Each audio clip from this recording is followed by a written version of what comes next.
আমার ইংলিশ অনার্সের বন্ধুরা, আশা করি তোমরা ভালো আছো। Welcome to my channel honours Broz. আজকে আমাদের আলোচ্য বিষয় একটি কবিতা, একটি আধুনিক কবিতা, একটি জটিল কবিতা। এই কবিতার নাম মুন্ডাস অ্যাট ইনফ্যান্টস। মুন্ডাস এই শব্দটিকে কেউ কেউ এন লেটারটিকে সাইলেন্ট রেখে মুডাস অ্যাট ইনফ্যান্টস বলেন। যাই হোক, আজকে আমাদের আলোচ্য বিষয় কবিতা Mundus at infants, written by W.H. Auden. কে ছিলেন এই W.H. এডেন? W.H. এডেন অর্থাৎ ওয়েস্টার্ন হ্যাগ এডেন, তিনি ছিলেন একজন অ্যাংলো আমেরিকান পোয়েট। জন্মগ্রহণ করেছিলেন ইয়র্ক, ইংল্যান্ডে। তার বাবা ছিলেন একজন ফিজিশিয়ান, মা ছিলেন একজন নার্স। তিনি অর্থাৎ W.H. এডেন অক্সফোর্ড ইউনিভার্সিটির স্টুডেন্ট ছিলেন। তিনি জার্মান ভাষার অনুরাগী ছিলেন। তিনি স্কুলের শিক্ষকতা তো করেছেন, পরে তিনি কলেজ এবং ইউনিভার্সিটিতেও শিক্ষকতা করেছেন। W.H. এডেনকে পলিটিক্যাল পোয়েট বলা হয়, রাজনৈতিক কবি। তিনি একজন বামপন্থা ঘরানার মানুষ ছিলেন। যাই হোক, তার যে কবিতাগুলো, সেই কবিতার বিষয়বস্তুর মধ্যে থাকতো লাভ, রিলিজিয়াস, মরালস এবং পলিটিক্স। জীবনের শেষ অধ্যায় আমাদের কবি W.H. এডেন ধার্মিক বা রিলিজিয়াস হন। যাই হোক, আজকে আমাদের আলোচ্য বিষয় কবিতা মুন্ডাস অ্যাট ইনফ্যান্টস। ল্যাটিন শব্দ মুন্ডাস মানে পৃথিবী, ইটিএট মানে এবং ইনফ্যান্টস মানে শিশুরা। অর্থাৎ Mundus at infants, the world and the children, পৃথিবী এবং শিশুরা। এই কবিতার টাইটেলটি নেওয়া হয়েছে 16th সেঞ্চুরির প্রথম দিকের একটি মরালিটি প্লে বা নীতিমূলক নাটকের নাম অনুসারে। নাটকের নাম, কবিতার নাম একই নাম, মুন্ডাস অ্যাট ইনফ্যান্টস, অর্থাৎ পৃথিবী এবং শিশুরা। এই কবিতায় যেমন শিশুদের কথা বলা হয়েছে, বিপরীত পক্ষে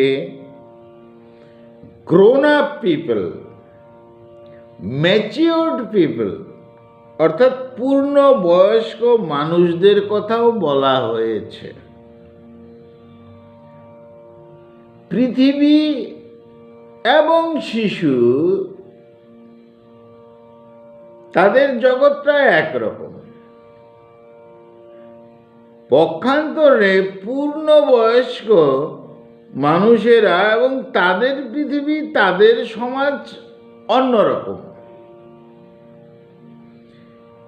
এই কবিতার টাইটেল পৃথিবী এবং শিশুরা, মুন্ডাস অ্যাট ইনফ্যান্টস, কিন্তু যেন দেখা গেছে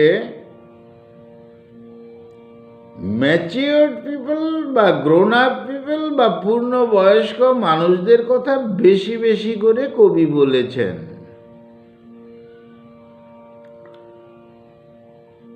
কখনো কখনো তো কবি এই পূর্ণবয়স্ক মানুষদের বিগ বেবিজ বলে তিরস্কার করেছেন। বিগ বেবিজ, বড় বড় শিশু, তার মানে পূর্ণবয়স্ক মানুষ, এভাবে তিরস্কার করেছেন। এই কবিতায় শিশুকে যেমন অত্যাচারী বা টাইরেন্ট হিসাবে কল্পনা করেছেন, আবার শিশুকে সহজ সরল, নির্ভেজাল, নিষ্পাপ তেমনও বলেছেন। একটা প্রশ্ন হয় মনের মধ্যে যে একটা শিশুকে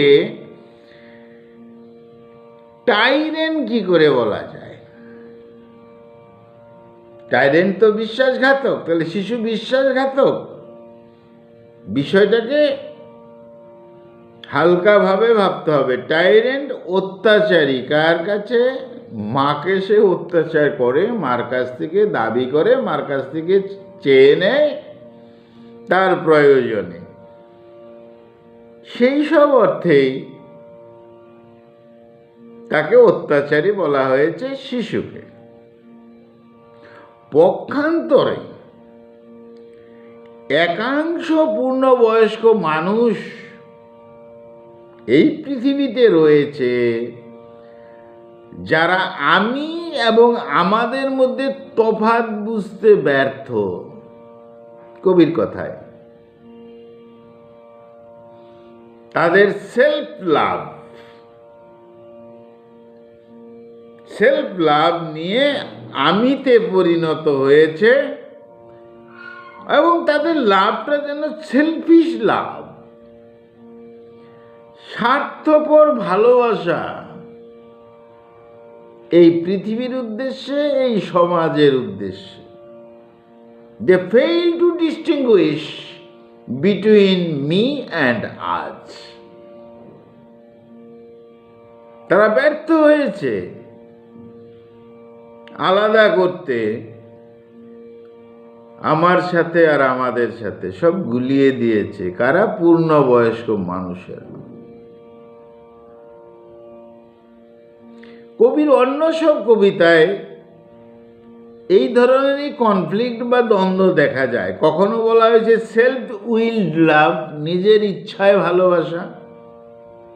কখনো বলা হয়েছে গ্রেস গিভেন লাভ, ঈশ্বর প্রদত্ত ভালোবাসা। পয়েন্ট ইট, তিনি একজন বামপন্থী কবি, তিনি রিলিজিয়াস বিষয়ে কথা বলেছেন। সিরিয়াসলি পয়েন্ট ইট। কবির এই কবিতায় গ্রোন আপ মানুষদের জন্য কি বলেছেন? পূর্ণবয়স্ক মানুষদের জন্য বলেছেন লেক অফ লাভ, ভালোবাসা শূন্যতা। কাদের? পূর্ণবয়স্ক মানুষদের। ক্রুয়েল কম্পেশন, নিষ্ঠুর দয়া, নিষ্ঠুর দয়া অত্যাচারের সমতুল্য। পূর্ণ মানুষ যে দয়া করে সেটা অত্যাচারের সমতুল্য। অর্থাৎ বলা যেতে পারে ভালোবাসার শূন্যতা এবং অভিনয় করা দয়া অত্যাচারের সমতুল্য, যেটি পূর্ণবয়স্ক মানুষ প্রদর্শন করে। এই কবিতায় গ্রোন আপ পিপলদের জন্য বলা হয়েছে মানুষ তার সত্তার সামর্থ্য হারিয়ে, অর্থাৎ যেন মানুষ তার মনুষ্যত্ব হারিয়ে নির্লজ্জ হয়ে যায়। পূর্ণবয়স্ক মানুষরা নির্লজ্জ হয়ে যায়। আর এই গ্রোন আপ মানুষরা, পূর্ণবয়স্ক মানুষরা তাদের সাহসিকতা হারিয়ে ফেলে, নিজেরাই ত্রুটিপূর্ণ হয় কিন্তু অপরকে দোষারোপ করে। আর এইভাবে কবিতায় পূর্ণবয়স্ক মানুষদের স্যাটায়ার বা তিরস্কার করেছেন। কি বলেছেন? Satire on the adult world, satire on the adult world, পূর্ণবয়স্ক মানুষদের জগতের প্রতি তিরস্কার রেখেছেন। কবিতায় বলা হয়েছে, এ চাইল্ড ইজ ডিমান্ডিং। একটা শিশু সবসময় ডিমান্ড করে, দাবি করে সেলফিশলি, স্বার্থপরের মতন দাবি করে মার কাছে, চাই। কেন? ইন ফুলফিলিং হিজ নিডস, তার প্রয়োজন মেটানোর জন্য। ইয়েট, তথাপি কিন্তু শিশুরা ইনোসেন্ট, সহজ সরল, মায়ের কাছে দাবি করে, পৃথিবীর কাছে দাবি করে। কে? শিশু। তার জন্ম লগ্ন থেকে, ভূমিষ্ঠ হওয়ার পূর্ব থেকেই যেন দাবি করে। জন্মের আগে মাতৃগর্ভে সে লাথি মারতে শুরু করে বন্দি দশা থেকে মুক্তি পাওয়ার জন্য। তারপর তার র ম্যাটেরিয়াল চাই, কাঁচা কিছু চাই, দুগ্ধ জাতীয় বিষয় ইত্যাদি ইত্যাদি, দাবি চাই মার কাছে। একজন শিশু সর্বদা দাবি করে চাই, যেন অনেকটা স্বার্থপর, কিন্তু শিশুরা সহজ সরল। অপরদিকে একজন পরিপক্ক মানুষ যেন শিশুর মতোই দাবি করে, আমারও চাই দাবি, কিন্তু সেই দাবিটা কেড়ে নেওয়ার দাবি, শিশুর মতো সহজ সরল নয়। কবির চিন্তা। এই কবিতার মাধ্যমে কবি একটা আশা করেছেন, a child would become a better adult as he grows. একজন শিশু বেটার অ্যাডাল্ট হবে, ভালো শিশু অর্থাৎ ভালো মানুষ হবে, অ্যাজ হি গ্রোজ, যখন সে বড় হবে। তাহলে শিশু এবং শিশুর যে পৃথিবী, এমন একটা শিশু মতন তার ভালো লাগার পৃথিবী যেন বাস্তবে কবি চেয়েছেন। একজন শিশু যেন গ্রোন আপ হয়ে, বড় হয়ে তার সে সত্তাটাকে রাখে, শিশু সত্তাটাকে রাখে, শিশুর মতোই সে বড় হয়। তবে শিশুদের পৃথিবী, শিশুর মনের মতো পৃথিবী হবে, জঞ্জালহীন পৃথিবী হবে, সংঘর্ষহীন পৃথিবী হবে, শান্তির পৃথিবী হবে।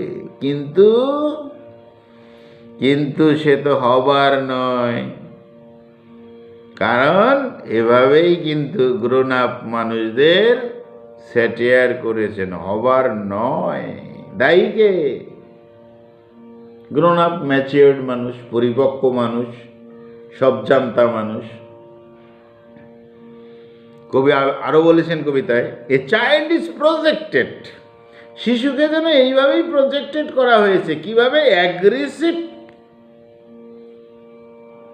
And demanding from its birth. জন্ম থেকেই শিশু অ্যাগ্রেসিভ, আক্রমণাত্মক, মায়ের কাছে চাই, পৃথিবীর কাছে চাই, ডিমান্ডিং। তাহলে শিশুর মধ্যে যেমন অ্যাগ্রেসিভ, আক্রমণাত্মক ভাব থাকবে তার চাহিদার জন্য, তার ডিমান্ডের জন্য, আবার অপরপক্ষে যে গ্রোন আপ মানুষদের যে চাই বা অ্যাগ্রেসিভ, তাদের যে ডিমান্ড, সেটা কিন্তু অন্যরকম ডিমান্ড। তাদের যে আক্রমণাত্মক বিষয়টা, সেটা কিন্তু অন্যরকম। তাতে পৃথিবী ক্ষতিগ্রস্ত হয়। এ মা পৃথিবী দিতে পারে না। শিশুকে ওই মা, শিশুকে তার মা যা দিতে পারে, শিশু মায়েরকে ক্ষতিও করে না। সে তার প্রয়োজনে, শারীরিক প্রয়োজনে সে চায়, পায়। কিন্তু এই গ্রোন আপরা, এই মা পৃথিবীর কাছে কিন্তু অন্যভাবে, অন্যরকম অ্যাগ্রেসিভ, আক্রমণাত্মক। তাতে মায়ের, পৃথিবী মায়ের ক্ষতি হয়। কবি বলেছেন, এ child is like A ruler. একটা শিশু যেন শাসক, মায়ের কাছে শাসকের মতন। এই দাও, এই দাও, এই করো, এই করো, এই করো, মা তাই করে ভালোবেসে। এইভাবেই তার পৃথিবী তৈরি হয়। তাই বলা হয়েছে সে একজন টাইরেন্ট, একজন অত্যাচার তার ডিমান্ডের দিক থেকে। Mother is provided him all his requires to satisfy his physical needs. তার যা প্রয়োজন শিশুকে দেওয়ার চেষ্টা করে।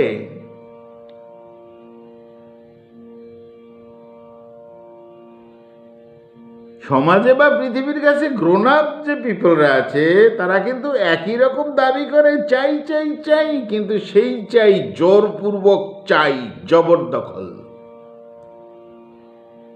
যাই হোক, কবি শিশুদের সাথে সাধু সন্ন্যাসীদের তুলনা করেছেন।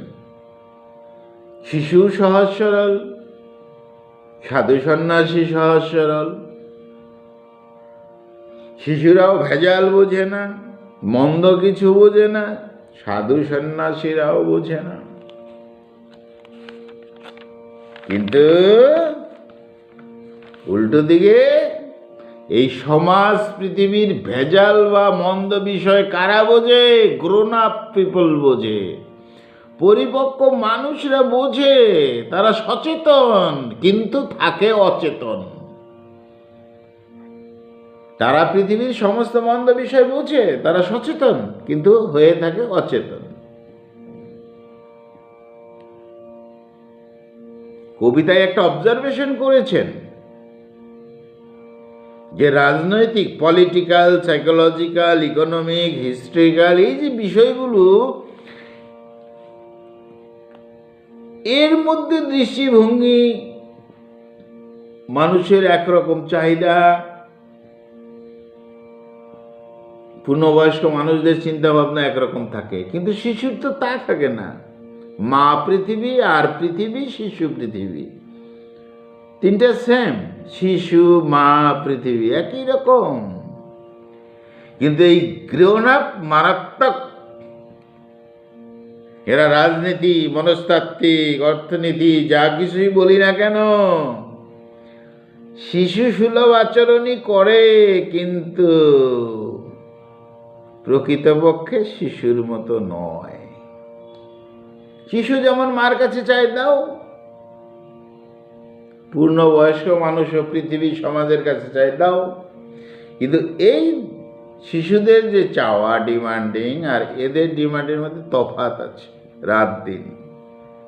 তাই কবি আশা করেছেন যে শিশুর মতন বড় হোক, শিশু সুলভ মন থাকুক, সে তাহলে পৃথিবীটাকে শিশু সুলভ তৈরি করতে পারবে। কিন্তু এরা, পূর্ণবয়স্ক মানুষরা, জটিলতা তৈরি করছে। আয়রনিক্যালি, তাই ব্যঙ্গ করে কবি বলেছেন, অথরিটি অফ দ্য পলিটিক্স, এই পলিটিক্স, এই রাজনীতির যে কর্তারা আর ধর্মের যে কর্তারা, এরা শিশুর মতোই, কিন্তু তার মানে শিশুর মতোই কেন? তারা শিশুর মতোই ওরকম আচরণ করে, অভিনয় করে, কিন্তু they demand huge from people, সমাজ, জনগণ, দেশ, পৃথিবী থেকে অনেক কিছু চায়, but they demand without shame. এই পূর্ণবয়স্ক মানুষরা যে চায়, তাদের জন্য লজ্জা নেই, লজ্জাহীনতার চাওয়া। এইরকম জটিল বিষয় আলোচনা করা হয়েছে কবিতাতে। বন্ধুরা, একটা কথা তোমাদের বলছি, একটা ভিডিও যতটুকুন সময় রেকর্ডিং করা যায়, একটা ভিডিওর পক্ষে সম্ভব নয় এই কবিতাটাকে কমপ্লিট করা, তাই এটা পার্ট 1 অ্যান্ড পার্ট 2 হিসাবে থাকবে। এটা পার্ট 1, পার্ট 2তে এটার সমাপ্তি আমরা করব, কিন্তু সেখানে আমরা স্ট্যাঞ্জা অনুযায়ী কিছু কথা বলবো, তাহলে বোঝা যাবে জটিলতার সমাধান কোথায়। যেমন একটু হিংস দিচ্ছি আজকে, শুধু আমি ডিটেলসে যেতে পারবো না, সময় হবে না, কুলবে না। পরবর্তী ভিডিওতে সেটা বিস্তারিত থাকবে। যেমন স্ট্যাঞ্জা 1-এ বলা আছে এরকম, একটি শিশু যখন জন্ম নেয়, এ রিলিজ অফ চাইল্ড, যখন সে রিলিজ নেয়, মুক্তি নেয় ফ্রম প্রিজন অফ ওম, মাতৃগর্ভতার কাছে যেন বন্দি দশা, এরকম একটা আলোচনা আসবে। Child gives violent kicks to his mother, শিশুর জন্মের আগে মাকে লাথি মারে, ভায়োলেন্ট, চরমভাবে লাথি মারে। কেন লাথি মারলে কি হয়, সেটাও কি একরকম এক্সারসাইজ কিনা, তাতে খিদে পায় কিনা, নিড বাড়ে কিনা, মার সেটা পূরণ করতে হয় কিনা, আর ওই জন্য শিশুকে টাইরেন্ট বা অত্যাচারী বলা হয়েছে কিনা, এই সমস্ত বিষয়গুলো পরবর্তী ভিডিওতে থাকবে র মেটেরিয়ালসের কথা। শিশুর র মেটেরিয়াল চায়, দুগ্ধ ইত্যাদি জাতীয় র মেটেরিয়াল চায়। ঠিক বন্ধুরা, পূর্ণবয়স্ক মানুষরাও কিন্তু র মেটেরিয়াল চায় এই পৃথিবী মায়ের কাছ থেকে। আর সেই র মেটেরিয়ালস, সেই পৃথিবীর উপকরণ পৃথিবী যদি না দিতে পারে, সমাজ যদি না দিতে পারে, জনগণ যদি না দিতে পারে, তাহলে তাদের কি ধরনের থ্রেটেনিং বিষয়গুলো আসে, সে বিষয়গুলো নিয়ে আমাদের আলোচনা হবে। কবি শিশুকে গ্রেট ডিক্টেটর বলেছেন, যা চাই তাই চাই, যা চাই যেন তাই তাকে পেতে হবে। প্রয়োজনীয় চাহিদা টু বি সাপ্লাইড, তাকে দিতে হবে, মা দিতে বাধ্য, পৃথিবী দিতে বাধ্য, শিশু পৃথিবী দিতে বাধ্য।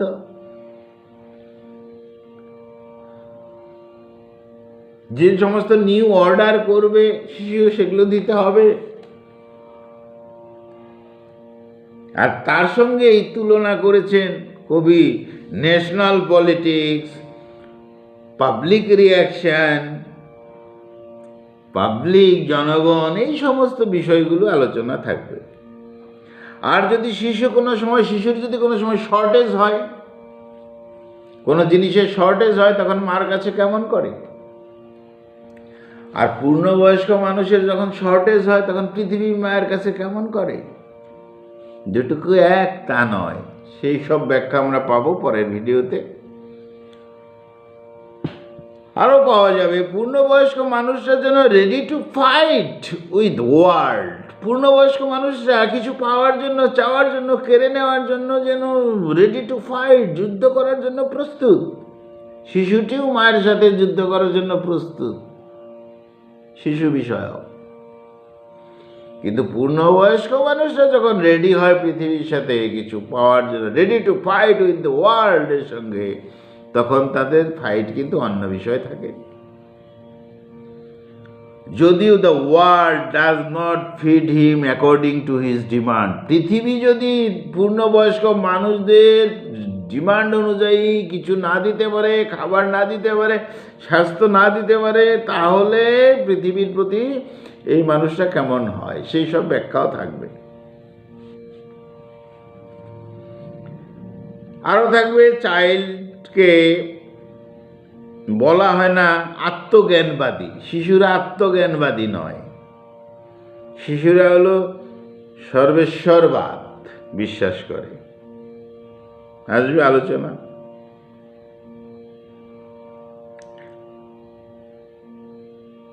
একথা আসবে, দেয়ার আর বিগ বেবিস, বড় বড় শিশু মানে পূর্ণবয়স্ক মানুষ, স্যাটিয়ার,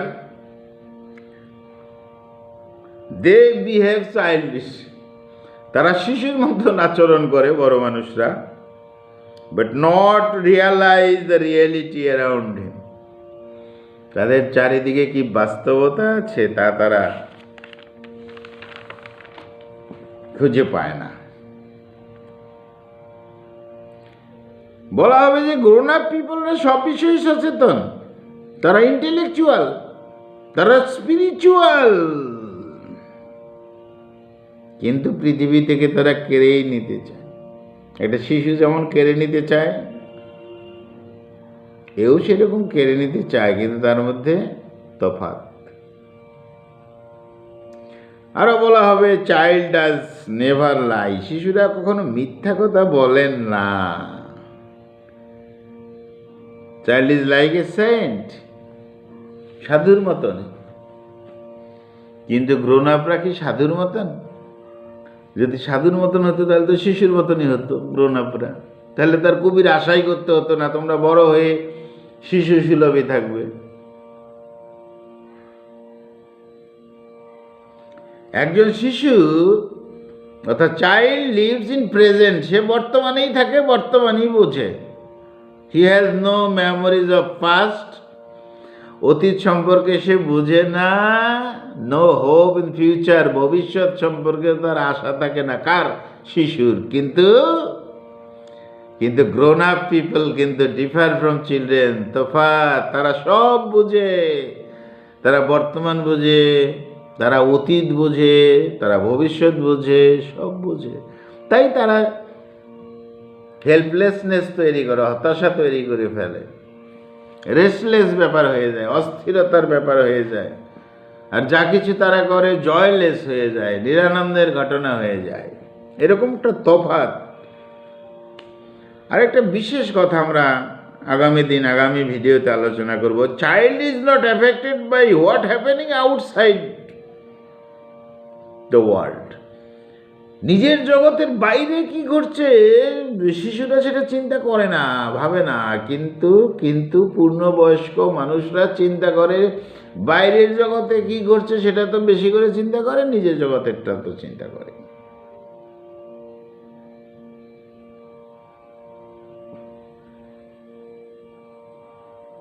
তাই কবি একটা আশাও করেছে যে শিশুদের যে truthfulness of a child is to be learned by the grown আপস।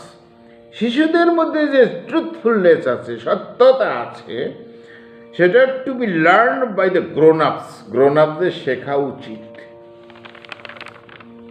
মনে রাখা উচিত। সেও তো একজন শিশু ছিল। গল্প করতে করতে আরো থাকবে এখানে টাইরেন্ট লাইক হিটলার, তার কথাও হয়ে আসবে, চলে আসবে এই কবিতায়।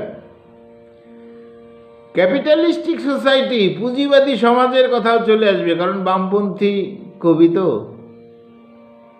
থাকতেই হবে। হিটলারের কথাও থাকতে হবে, ক্যাপিটালিস্টিক সোসাইটির কথাও থাকতে হবে। বলছে এই হিটলার লাইক পার্সন, যে হিটলার বলতে হিটলার লাইক পার্সন, যারা হিটলারের মতন লোক, আর ক্যাপিটালিস্টিক সোসাইটি, এই পুঁজিবাদী সমাজ ডেস্ট্রয় দ্য ওয়ার্ল্ড, পৃথিবীটাকে ধ্বংস করে দিল, শিশুর পৃথিবীটা ধ্বংস করে দিল। There would be nothing surprising, বিস্ময়ের কিছু নেই। শিশুর সুন্দর পৃথিবী ধ্বংস করে দিল কারা? হিটলাররা আর ক্যাপিটালিস্টিক সোসাইটি। এই কথাগুলো থাকবে আগামী ভিডিওতে। শেষ লাইন কবিতার, we had never learn to distinguish between hunger and love. প্রশ্ন রেখেছেন কবি কবিতার শেষে, আমরা কি শিখেছি তফাৎ করতে ক্ষুধার ভালোবাসার সঙ্গে? আমরা ভালোবাসাকে বলি, তা ক্ষুধার ভালোবাসা এটার সঙ্গে তফাৎ বুঝি কিছু? এমন কঠিন বিষয় নিয়ে এসছেন কবি। আমরা কি কখনো তফাৎ বুঝতে চেষ্টা করি ক্ষুধার্ত আর ভালোবাসার মাঝে? অর্থাৎ পৃথিবী যেখানে ক্ষুধার্ত সেখানে ভালোবাসার বিষয় কোথায়? প্রশ্ন রেখেছেন কবি। যাই হোক, একটি শিশুর বসবাসযোগ্য পবিত্র পৃথিবী চাই, যেখানে ক্ষুধা, তৃষ্ণা, যন্ত্রণা থাকবে না। পৃথিবী এক শিশুর আনন্দময় জগৎ হিসাবে তৈরি হবে। আর বিগ বেবিজদের স্বার্থান্ধতা থাকবে না, বিগ বেবিজদের সেলফিশ লাভ থাকবে না, স্বার্থপর ভালোবাসা থাকবে না, এমন বিষয় আশা রেখেছেন কবি। তাহলে বন্ধু আবার বলছি, একটা সামগ্রিক ধারণা তৈরি করা গেল, চেষ্টা করা হলো পরবর্তী ভিডিওতে এটার পরিসমাপ্তি হবে। একটি ভিডিওতে সম্ভব নয়, যদি সম্ভব হতো তাহলে সেটা করা যেত। যাই হোক, তাহলে আমাদের আজকের আলোচনার বিষয় ছিল আমাদের কবিতা, কি নাম? মুন্ডাস অ্যাট ইনফ্যান্টস, পৃথিবী এবং শিশুরা। Mundus at infants, written by W.H. Auden। বন্ধুরা ভালো থেকো, আমার চ্যানেলটা সাবস্ক্রাইব করো। খুব ভালো থাকো, খুব ভালো থাকো।